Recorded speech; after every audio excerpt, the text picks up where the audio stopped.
as this small Caribbean island, Professor Singh, you pointed out, is emerging as a potential major petroleum and gas power. But if you look at from the other side of prism, Guyana's interest in India.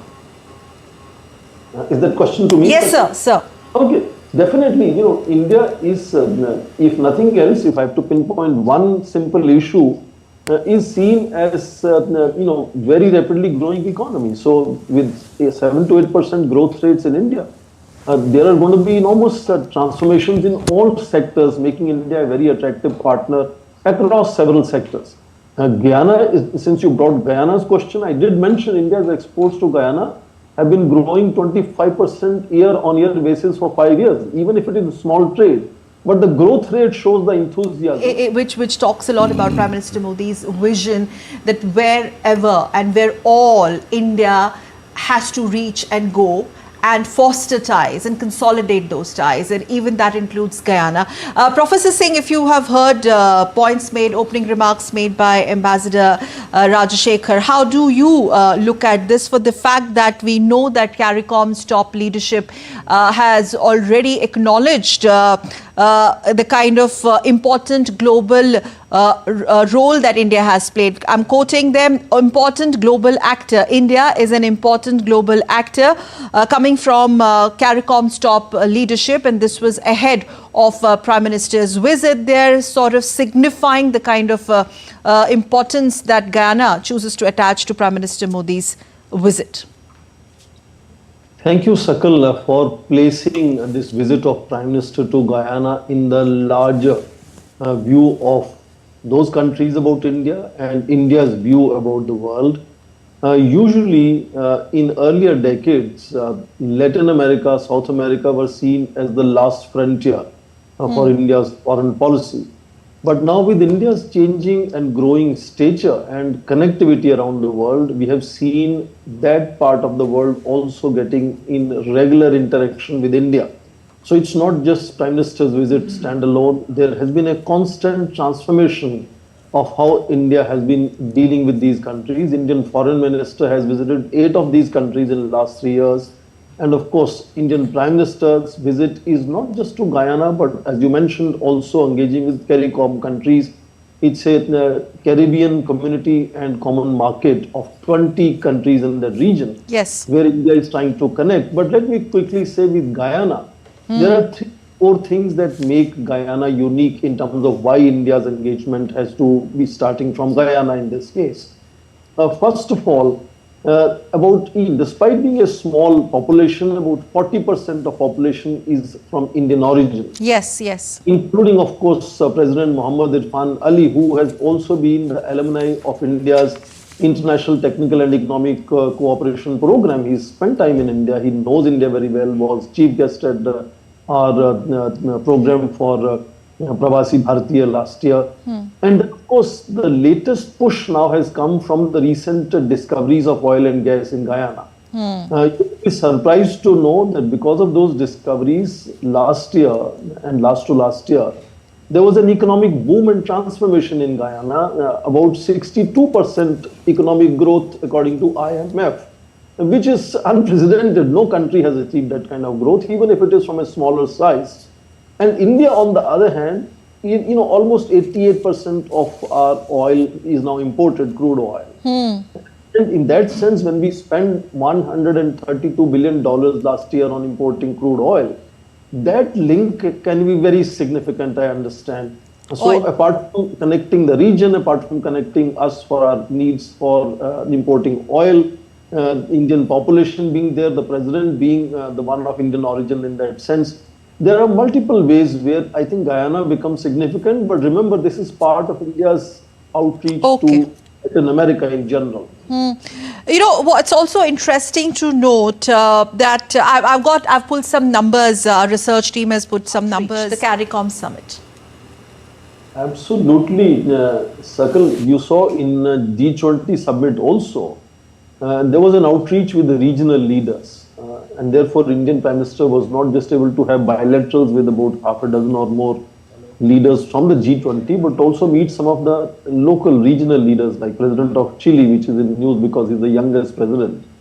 And now, similarly, in CARICOM meeting several heads of these countries, just like Indian Prime Minister goes to Papua New Guinea, then they hold this, Pacific Island State Summit meeting, giving an opportunity to Indian Prime Minister to maximize potential of these visits to meet several regional leaders, because obviously maybe visits to each of these countries is not easy.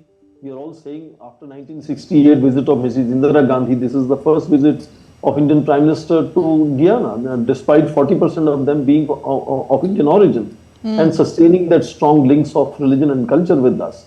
So regional leaders outreach meetings provide a great opportunity to fast forward in that sense several potential initiatives that can lead to India being helpful to them and building economic partnerships. So right now with CARICOM, for example, there is enormous interest in renewable energy that India can provide to them, and transition to green energy is a global issue now.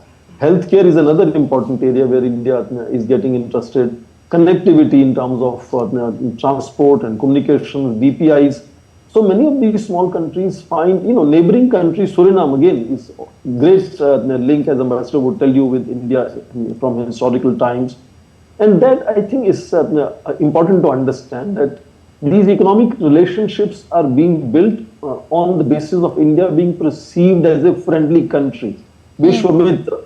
We are not there to dominate and sort of take advantage of these countries. India is going out there as a friend of the world in that sense, and some of these countries fully understand that word of friendship because of their own cultural, historical, religious links with India.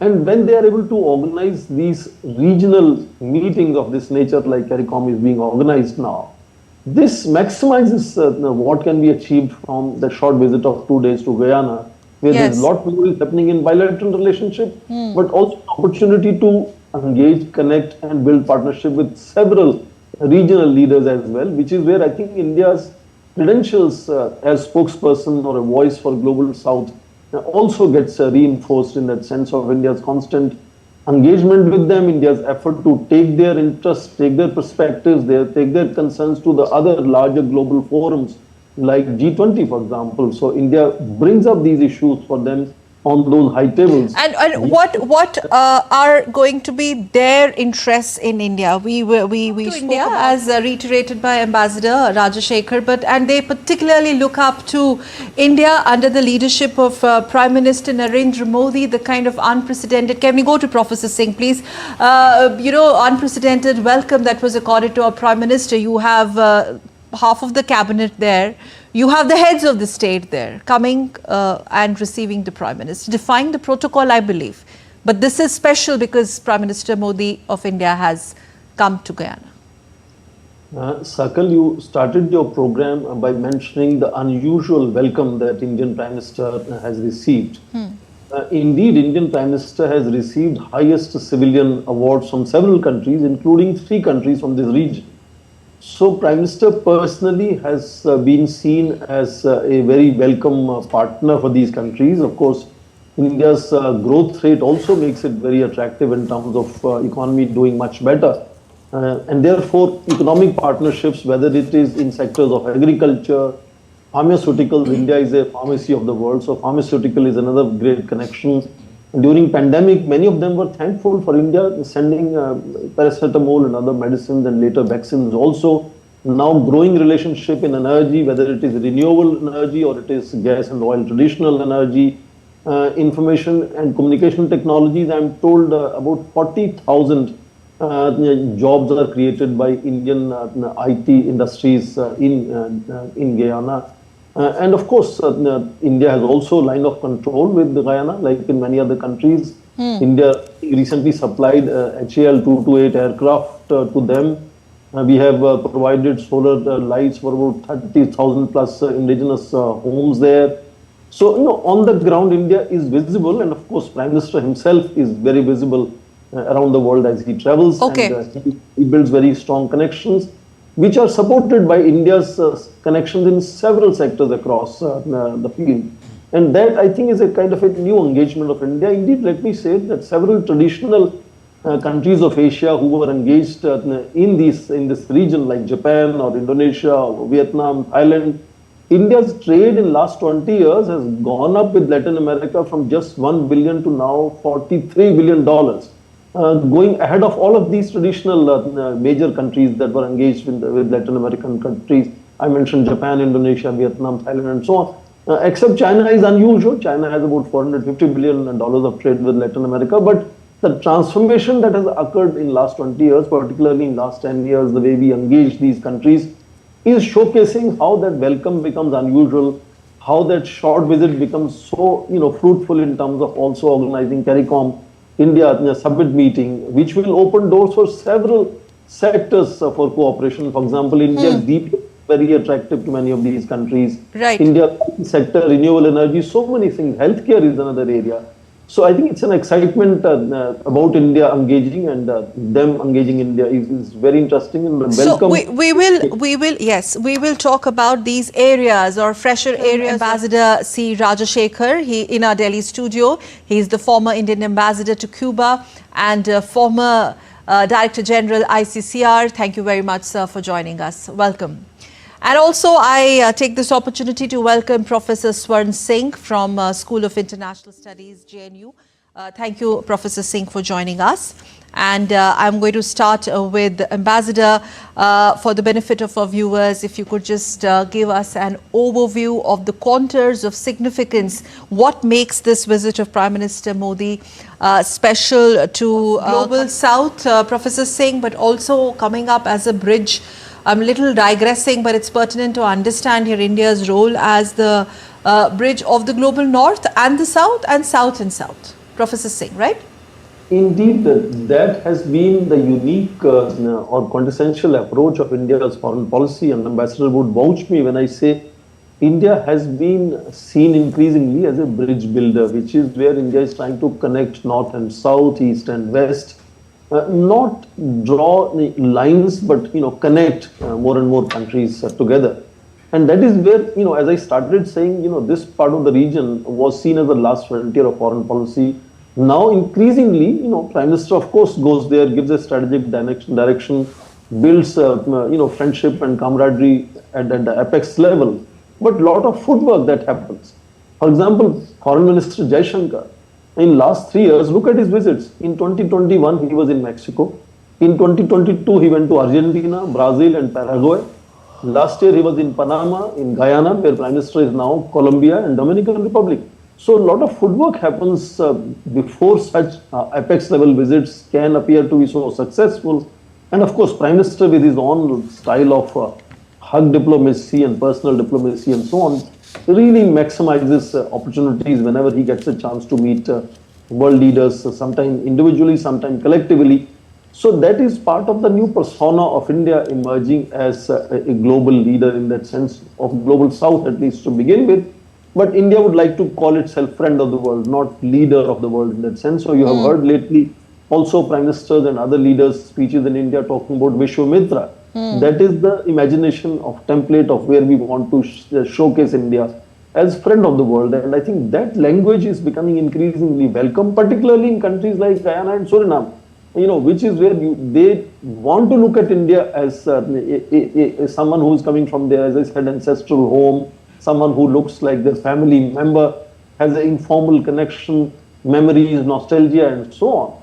And of course, along with that, you complement things by providing technology, providing economic partnerships, providing aid and assistance, lines of credit, which supplements the relationship. But the core of relationship is much more sociological, cultural, religious in that sense.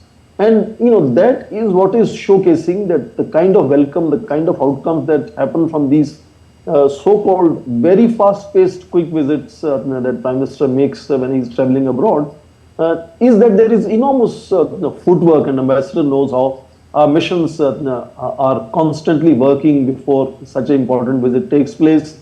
And footwork is what makes visits looks like immaculate visits, perfect, picture perfect in that sense, and lead to a lot of enormous goodwill for India, and of course partnership with India. And India also, there are increasing expectations from India. If India is going to be the third largest economy, it's not going to be the same country as it was. So, other countries will have greater expectations from India, and India has to stand, sort of true on those expectations.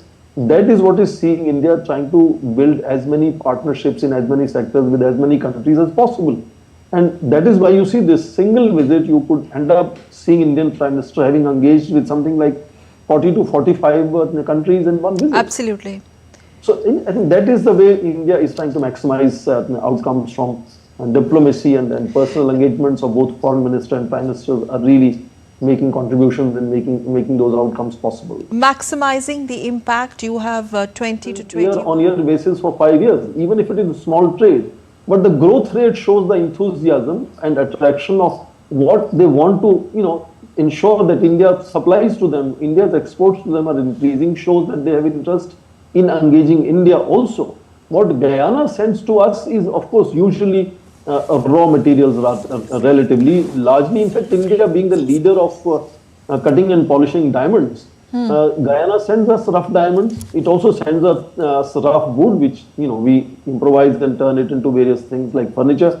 They also provide us, for example, aluminium ore. So at this stage, apparently, largely various crude commodities are being sent, and now crude oil also is the next major commodity. Again, India is the world leader now in refining crude oil and turning it into usable oil of different varieties. And even commercial drilling since 2019, a lot of... That partnership, I think, is another important area that is going to happen, because it's a new find of oil and gas. Guyana would find India as a very trustworthy partner in oil exploration, and ONGC, which has been working in many other countries like Russia, Vietnam, and so on, would be a very attractive partner for Guyana to ensure that in their oil explorations and harnessing of their resources, India can also be an important player. And in that sense, because India is also second largest importer of oil, this can be a very interesting swap arrangement where we can invest. A win-win relationship or win-win situation. India's role as the voice of the global South that supports the political and economic aspirations of the global South. So Prime Minister was in Nigeria before Brazil, and now he's going to be attending the CARICOM summit. Clearly, India leading from the front. The concerns / aspirations of the global South is just not a rhetoric. I mean, India is there and India is making it happen. Circle India leading from the front, that mindset is a civilizational mindset, whereas Indian Prime Minister repeatedly says India has looked at the world as family. So at some stage, India was focused on leading non-alignment. We have since moved into multi-alignment, now emerging as leaders of global South. Difference is that when we were focusing on non-alignment, then the axis around which that imagination was built was security-centric. Now, multi-alignment and global South is built around the axis of development. So we want to build partnerships for enhancing mutual development with all these countries. And that is where you see this engagement with Africa, engagement with CARICOM summit, with Indian Prime Minister being there, is a link which is with larger number of countries, where India already has held 3 Voice of Global South summits. India ensured Africa joins the G20 summit meeting, becomes the 21st member. So that vision of India, where to make global governance holistic, make it inclusive, we are always seen, we have always been the voice of the least developed and developing countries. And now this new genre of global South is the one which is being created, focusing on how we can share development, not just wait for the global North to help us, but can global South do self-help and build their own partnerships, which is where, for example, India's DPIs are becoming very, very attractive. India's pharmaceutical sectors are becoming very interesting. India's ICT sector is becoming very interesting.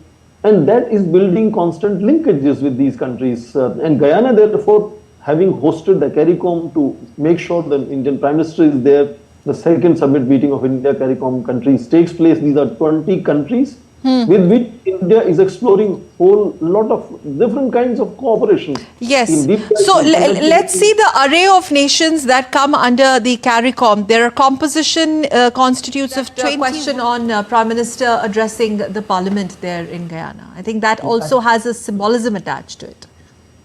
I think let me underline the fact that this is a special session being invited of their parliament for Indian Prime Minister to address them. It's even more unusual because it's not a parliament in session where Indian Prime Minister is going to address them. It's a specially convened session of parliament where Indian Prime Minister is going to address them, which clearly means that Indian Prime Minister will have access to engage with the political elite. Yes. Not just ministers and president and few people, but the entire spectrum of political elite across party lines, across various regions and so on, which again simply maximizes the kind of engagement that one can achieve from few hours of engaging in parliament, because so many leaders from multiple regions, multiple parts of and multiple sectors will be all in the parliament, and Indian Prime Minister will get opportunity not just to give a speech, but obviously after the speech there's going to be informal sharing of pleasantries and so on. And in that sense, given the fact that Indian Prime Minister makes great effort to build personal relationships with thousands of people around the world he meets, particularly all the major leaders, he tries to build personal relationship with them. Such opportunities of a special session being convened, bringing the entire political elite to engage with the Indian Prime Minister is again, this is what creates constituencies which will support policies to ensure that the partnerships grows in the coming times, because these are the people who will be taking decisions in coming times. And if they have a positive inclination or a warm understanding or warmth in their imaginations of India, which they will have. Which, obviously this is how you cultivate constituency, yes. Which is where they will not only just focus on building bilateral partnerships, but where need comes, they will support India. This point of cultivating the currency of faith on this, Professor Singh? I think there is definitely a whole transformation taking place in this tiny country called Guyana because of economic boom. So the enthusiasm is increasingly different. To give you a simple example, this faraway country has seen India's exports growing at 25% year-on-year basis for last 5 years. So economic linkages that it is building around the world, and surprisingly the biggest export India does, as Ambassador was saying, they are quintessentially Indians, very grounded in terms of culture and religion. Spices is the highest commodity that we export, other than, of course, other things like medicines and pharmaceuticals, particularly. Yeah. And in that sense, I think this connection of them feeling at home, singing "Sare Jahan Se Acha," it reflects that nostalgia that many of these continue to have about India being their, ancestral home in that sense. And that showcases that when Indian Prime Minister goes there, the way the Indian Prime Minister receives a welcome is not simply driven by the economic partnerships or technical partnerships that India may have with them, but it's also historical, cultural, linguistic, and so on, religious connections, which make them feel that, it's like someone of their own has come to see them and come to visit them. Yeah. Enthusiasm yes. of both the new economy and old relationship is combined to see that great enthusiasm there. Yes. In fact, since you talk about the diaspora and the Indian